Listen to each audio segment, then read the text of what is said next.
buenas, soy el Pastor Vladi y les doy la bienvenida a una porción semanal más. Hoy estaremos viendo la porción Kedoshim y la hemos traducido como distinguidos y ya va a ver usted por qué hemos hecho esto. Pero antes y a manera de darle la bienvenida, permítame que le comparta la alegría de estar en 3 plataformas distintas en vivo y por supuesto estas grabaciones se quedan tanto en YouTube como Facebook, como también Instagram, y donde usted nos vea, pues le mandamos un saludo, un abrazo, y también le recordamos que nos visite en nuestro canal de YouTube, esa plataforma de televisión, en donde hemos ido agrupando una serie de carpetas, por así llamarlas, listados creo que le llama el canal, en donde tenemos diferentes estudios que usted puede ver para profundizar con el conocimiento o en el conocimiento de la escritura. Y como siempre me es muy importante también decir que estamos de alguna manera muy dispuestos a generar un diálogo con las ideas, con la interpretación, como la estamos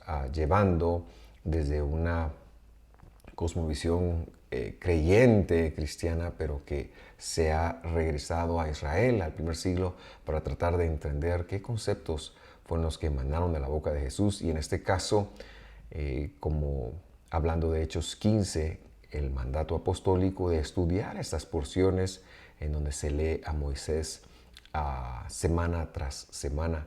Y bueno, le damos esa bienvenida entonces, esos recordatorios, y también invitarle a que pueda orar con nosotros para buscar la guía del Señor en esta que será la porción Kedoshim. Y buen Dios, te damos muchas gracias porque has permitido que nos reunamos una vez más para estudiar, para conocer de ti, y estamos aquí con esa intención de conocerte, de internar y de alguna manera también de ir más allá de lo que encontramos en la traducción. Te pedimos que nos guíes, que tengamos, Señor, la oportunidad de conectar lo que tú quieres para nosotros y así ir creciendo en ti, en el conocimiento tuyo. En el nombre de Jesús lo pedimos. Amén y amén. Muy bien, la semana pasada, para recapitular lo que vimos, veíamos esa porción donde hablábamos, a Hareimot, recordará usted, en donde hablamos un poquito la razón por la cual los hijos de Aarón fallecieron al introducir un fuego extraño. Vimos por qué. También conectamos que el Kodesh no es un lugar, sino es una referencia de Dios como algo que emana de Él, y esto es importante porque si se lo lee como santuario, la parte de Kodesh, entonces se pierde lo que está ahí implícito, que es Dios, Dios mismo, ¿verdad? Santuario se dice de otra forma. Y también aterrizamos en el concepto tan importante de santuario, de propiciatorio, y vimos esto desde el Evangelio. Siempre me gusta decir los temas que cada porción lleva, así que esto lo hacemos de una manera para ir viendo que no vamos a estudiar todos y cada uno de ellos, sino que esta es meramente una introducción en este año. Así que los temas de esta porción son los siguientes. La santidad de Dios es el primer tema. Interesante porque empieza con la santidad de Dios y termina con la santidad de Dios. También el trato al prójimo, los hukot o estatutos, que en algún momento también hemos estudiado ya en otra porción, que es como aquellas cosas que no van a acabar y que tienen que ver con las promesas de Dios. Luego está la prohibición de ofrecer a los hijos en sacrificio a dioses o deidades, más bien dicho, deidades extrañas, la inmoralidad sexual, y aterriza, como ya decía, con la santidad de Dios. ¿Cómo es entonces nuestra intención en este año? El de por lo menos generar una pequeña introducción, una pequeña plataforma para tener un punto de referencia en años futuros, si así lo deseara Dios. Lo hacemos entonces. Levítico 19:1. Le invito a que me acompañe en la lectura. Y dice, hoy estoy leyendo la Nueva Traducción Viviente, y dice así: el Señor también le dijo a Moisés, versículo 2, da las siguientes instrucciones a toda la comunidad de los hijos de Israel. Dice ahí, entre paréntesis, yo le puse lo que dice en hebreo, hijos de Israel o herederos de Israel. Y luego dice, sé santo, porque yo soy santo, el Señor tu Dios soy santo. Es decir, sé santo porque yo, el Señor tu Dios, soy santo. Muy bien. Entonces, antes de entrar en un par de conexiones que tengo en mente, me gustaría comentar a manera introductoria lo que está entre paréntesis, esto de los hijos de Israel. Y es que leyendo versiones, al encontrarme con y digo versiones, me refiero a traducciones, al encontrarme con la NTV o Nueva Traducción Viviente que dice la comunidad de Israel, me gustó ese título porque la comunidad ya nos da la idea de algo que está agrupando y es precisamente lo que ha ocurrido en el desierto, ya que no solo salieron los descendientes físicos de Abraham, Isaac y Jacob, sino también ha salido una multitud de naciones que se están asimilando. Muchos de ellos se asimilarán y serán adoptados por distintas tribus, tal es el caso de Caleb, pero también muchos son propiamente herederos físicos. Entonces, esto lo que prueba es que las promesas que Dios le hizo a Abraham, que él sería padre de Goim, padre de multitudes, pues ya las estaba cumpliendo desde siempre y nos ayuda a apartarnos de la idea un poco racista, clasista de pensar únicamente en un tema genealógico o que tiene nada más que ver con ADN, que no era la intención de Dios, pues para Dios el ser bendecido, el que Dios bendiga a alguien, tiene que ver con lo más grande que puede hacer, y lo más grande que Dios puede hacer por esta persona es adoptarlo como sus hijos. Y decimos que a los descendientes físicos de Abraham, Dios los adoptó, porque no es que los haya dado a luz, no es que los haya parido, Dios los adoptó, pero también a los gentiles de entre las naciones, Dios nos adoptó, y por eso es que esto es importante. Y luego la otra cosa que quiero decir es que la palabra comunidad, como la traducen ahí, también quiero hacer la referencia, es la palabra edad. Y cuando vemos la palabra edad, esta palabra se podría, quizás la traducción más correcta es la asamblea, pero es importante porque lo que está señalando es que toda la comunidad, ahora sí llamémoslo así, están en grupos de 10, de donde llegan la instrucción, eso quiere decir la palabra edad, cuando se dice la asamblea de los hijos de Israel, de los herederos de Israel, que también es la otra palabra que he colocado ahí, por el tema de ser adoptados. Pues cuando está ese título y está la palabra edad, se refiere a que estaban todos, pero estaban distribuidos en grupos de 10 y probablemente existía alguien que transmitía las palabras que venían llegando por ser una multitud muy grande. Entonces esto me gustó y quería dejarlo a manera de una introducción. Entonces vamos a releer el versículo 2 porque esto encierra los dos temas que yo quisiera tocar con usted en esta oportunidad. Y dice así: da las siguientes instrucciones a toda la edad de los herederos de Israel, de los hijos de Israel, de los adoptados en Israel.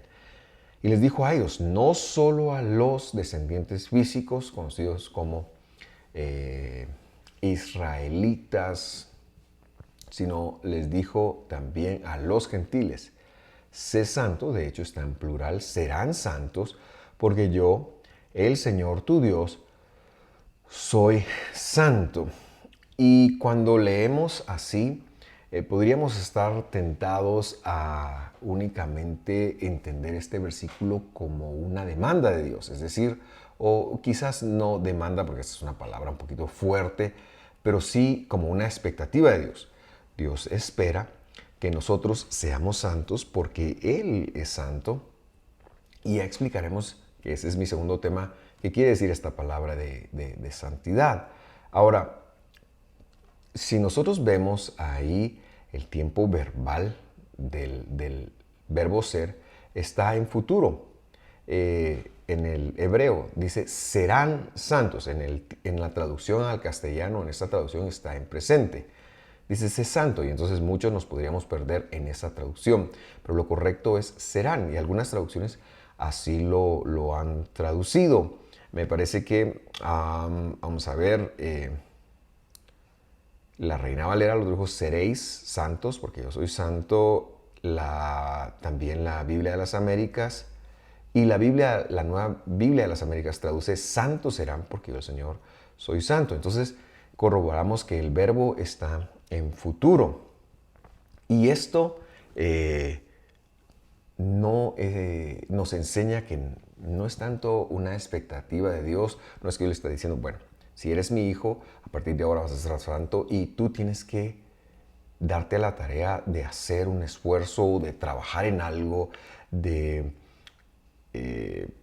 alguna manera descifrar qué significa esto de ser santo y esforzarte por serlo. No se trata de un mérito, no es una demanda de Dios, no es una expectativa de Dios. Y la respuesta, o la razón de ello, perdón, es porque el enfoque de me voy a esforzar por ser santo me pone a mí en una posición de mérito. Es decir, yo me voy a esforzar y entonces Dios me tiene que bendecir o lo que sea porque yo llegué a ser santo. Pero no hay un santómetro para ponerlo de alguna manera que nos llegue a evidenciar cuán santos somos, porque este tema de la santidad ha sido muy, muy mal entendido y se ha llevado a juzgar y a hacer muchos abusos con este tema. Entonces tenemos que ser realmente cuidadosos. Lo que Dios está diciendo, porque siempre la relación de Dios hacia Abraham, hacia Isaac, hacia Jacob, hacia Moisés, hacia David, hacia todos en la Escritura siempre fue por gracia. Dios nunca salvó por ninguna obra de mérito, por ninguna ley. Eso no es así. Algunos dicen, pensando en el Nuevo Testamento, es que ya no estamos bajo la ley, pero es que el punto es que nunca estuvimos bajo la ley. Si yo soy gentil, yo nunca estuve bajo la ley, entonces no tiene nada que ver con eso, porque no somos salvos por obra, ni siquiera por una obra de la ley de Dios. Ese no es el punto. Lo que Dios está diciendo aquí es que un día serás santo. Esto es una promesa. Dios está dando su promesa y le está dando su promesa a la congregación de que Él se encargaría de que así fuera. Él se encargaría de que un día nosotros fuéramos santos. La santidad no es la obra mía de tratar de entender lo que valga la redundancia, lo que yo entiendo de la Biblia y ponerlo en práctica y entonces eso me hace santo. Eso no es la santidad. Santidad es la obra de Dios. Es el resultado de Dios que empieza con el perdón de nuestros pecados y que es una obra de gracia y que Dios es el que nos santifica. Dios es el que nos va enseñando y Dios es el que nos salva primero que nada, como he mencionado, y luego nos somete a una obra de educación en donde Él nos va entrenando poco a poco ya veremos en qué, pero no tiene que ver con mérito nuestro, no tiene que ver con un idealismo nuestro, no tiene que ver con lo que yo pienso que sea santidad, no tiene que ver con mandamientos de hombres, sino que es una promesa de Dios. Santos serán. Un día yo voy a hacer que ustedes sean santos. Y Dios se aseguró de eso, porque cuando nos salvó, entonces nos dio el poder de la santidad. Nos dio el espíritu de la santidad, nos dio el Espíritu Santo. Pero no puede haber santidad sin salvación porque entonces sería un mérito, sería una obra humana y esto no puede ser en la Biblia. Entonces eso nos lleva a plantearnos qué quiere decir la palabra santidad. Y la primera respuesta que debo de dar es que Dios no dejó eso a discreción de nadie, ni es de una religión, ni nada de eso. No lo dejó a la interpretación subjetiva de alguien.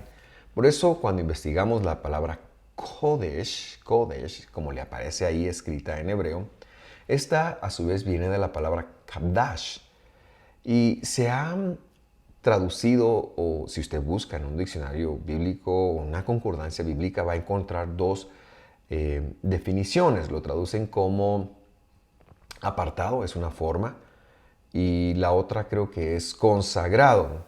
Realmente esto no nos dice mucho, pero la definición de apartado tiene un par de problemas. En primer lugar, produce la sensación de que nos debemos de alejar de algo, y eso no es lo que Dios está diciendo. Al contrario, nos debemos de acercar a alguien. Cuando Dios viene sobre nosotros y nos salva, nos imputa su santidad, debemos de mantenernos siempre cerca de Dios. Entonces no tiene que ver con apartarse o ver cómo nos escondemos del mundo entero. Y el otro problema que tiene es que aunque yo me aparte del mundo y me vaya al monasterio más lejano, si Dios no hace una obra en mí, yo lo que voy a hacer es que voy a llevar el pecado a todos lados. No va a haber una santidad, aunque yo esté apartado, porque el pecado es un problema inherente al ser humano. Entonces, no es tanto de apartarse de algo, porque, repito, no es una obra mía. Y entonces, para explicarlo, quizás es bueno hacer una reflexión de la escritura misma, porque la declaración de intenciones la tenemos clara con el título de este estudio, Kedoshim, distinguidos.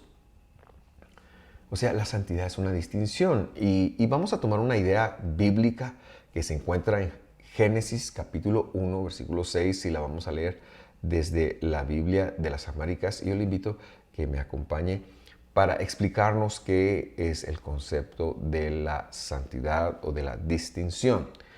Entonces dijo Dios, versículo 6, haya expansión en medio de las aguas y separe las aguas de las aguas. Un poquito extraño este versículo. Dios, versículo 7, hizo la expansión y separó las aguas que estaban debajo de la expansión de las aguas que estaban sobre la expansión. Y así fue. Y Dios llamó a la expansión cielos. Entonces, más o menos lo que estoy tratando de entender es que había dos especies de aguas, ¿verdad? En la expansión. Unas aguas superiores y unas aguas inferiores, pero de alguna manera estaban interconectadas. Y cuando Dios separó estas aguas, llamémosle así, se creó un espacio, que ese espacio fue llamado como cielo. Y cuando aparece el cielo, ya hay una distinción de las aguas superiores y las aguas inferiores. Ya se puede distinguir dónde empiezan, dónde terminan. Pero esa distinción como tal, el cielo, nos lleva a entender que ya hay un espacio en donde no hay aguas. Es decir, ese espacio, cielo, le sirve a Dios para hacer una distinción. Y es la obra de Dios. Entonces lo que queremos señalar en este punto es que la santidad no es otra cosa más que la obra del Señor haciendo una distinción de nosotros, que por defecto llegamos a este mundo como pecadores, que llegamos como enemigos de Dios, y que cuando Él nos rescata, cuando Él nos salva, cuando Él nos da su apellido, cuando Él nos adopta, pone en nosotros, por supuesto, esto es por medio de la obra del Señor en el madero, entonces pone en nosotros el poder para ser santos, la capacidad para empezar a aprender nuevas habilidades por medio de la educación que se llama emuná o fidelidad, que algunos han conocido como fe. Y entonces empezamos a ver que las competencias del Señor, los mitzvot, algunos les llaman mandamientos, las traducciones así les llaman, los mandamientos del Señor, son esas competencias para nosotros ser como Él es. La santidad no es otra cosa más que una distinción que Dios va a hacer de nosotros con respecto del resto de las personas que no son temerosas de Dios, para que podamos vivir una vida no como yo lo entienda, no como a mí me parezca, no lo mejor que yo pueda vivir. No se trata de ser un buen ser humano, no se trata de ser una buena persona. Se trata de vivir con la competencia como Él la dejó establecida. Se trata de ser como Él es. Se trata de descansar como Él descansa. Se trata de vivir como Él vive. Se trata de amar como Él ama. Se trata de poner los límites como Él los pone. Se trata de comer como Él come. Se trata de ser específicamente como Él es. Los mandamientos, o sea, las competencias que están en la Biblia, que están en toda la Biblia, empezando en Génesis, no son otra cosa más que el reflejo del carácter de Dios. Y en nuestra porción, lo que Él está prometiendo a los gentiles y a los herederos de Abraham, es que un día Él pondría esa santidad no como algo externo, como dice Jeremías. Él iba a poner su Torah dentro de nuestros corazones para que pudiéramos ser como Él era.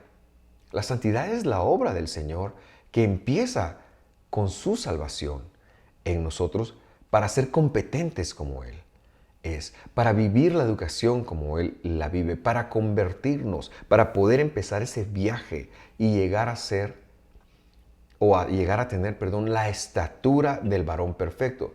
Y el varón perfecto, por supuesto, el varón perfecto es el Señor Jesús. Entonces decimos que el ser santo, en primer lugar, no es un esfuerzo humano, no es una iniciativa humana. Es el resultado de la obra de Dios y para nosotros representa una promesa. Dios nos ha prometido que lo seríamos. Entonces, cuando alguien llega a Jesús, no puede seguir siendo la misma persona que era. Empieza una transformación que se desprende del sacrificio del Señor, pero que es propiciada por Dios y empieza un camino distinto, porque ya no puede ser como los demás son. Porque ahora esta persona debe de tener en su ADN espiritual la necesidad de ser como Dios es, la necesidad de vivir como Él vivió, la necesidad de moverse como Él se movió. No se trata de ser como alguno de nosotros piensa que debe ser, no se trata de ser bueno, como ya lo dije, se trata de que nos sometamos a su promesa de hacernos como Él es, la obra del Espíritu. Así que yo lo animo a usted a considerar esto, especialmente en estos tiempos en donde por todos lados muchas voces claman, no, el Antiguo Testamento está caduco. Nosotros nos paramos aquí para decir, no podemos decir eso, porque Jesús nunca dijo eso, porque los apóstoles, especialmente Pablo, jamás dijeron eso. Al contrario, nos perderíamos del ser como Dios es si nosotros renunciamos a sus competencias, renunciamos a sus mandamientos. Esto es lo que yo quería compartirle el día de hoy. Le invito a hacer una reflexión con respecto de esto, porque ¿sabe qué? Dios espera que usted sea como Él es. Dios espera que usted desee ser como Él es. Dios espera que usted empiece a trabajar en su proceso educativo de fe, de emuná, como Él lo ha dicho. Que Dios lo bendiga. Hasta acá lo vamos a dejar. Invitarle para hacer una lectura de nuestra próxima porción, la cual se llama Emor y está en el libro de Levítico. Todavía estamos en Levítico, capítulo 21, 1 hasta el 24, 33. Con esto en mente, lo esperamos en el estudio de la tarde, que va a estar muy bien. Estamos ya aterrizando los conceptos del Mesías, puntos importantes, y no me daría nada más gusto que verlo allí presente. Le mando un abrazo, que Dios lo bendiga. Hasta pronto.